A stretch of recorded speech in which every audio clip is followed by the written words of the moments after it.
o'tmishing seni hali ham qo'yib yubormayotgan bo'lsa, demak u hali sen uchun o'tib tugamabdi.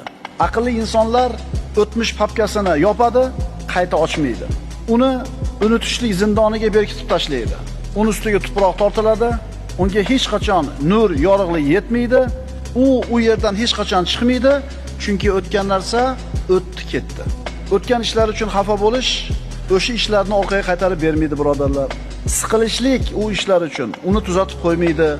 G'am qilish uni isloh qilib bermaydi. Eslab qayg'urish bo'lsa, ularni tiriltirib bermaydi.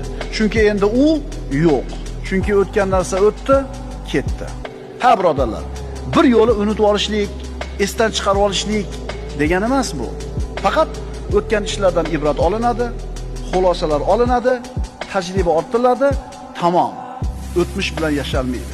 Chunki odamlar, birodarlar, orqaga yurmaydi, oldiga yuradi.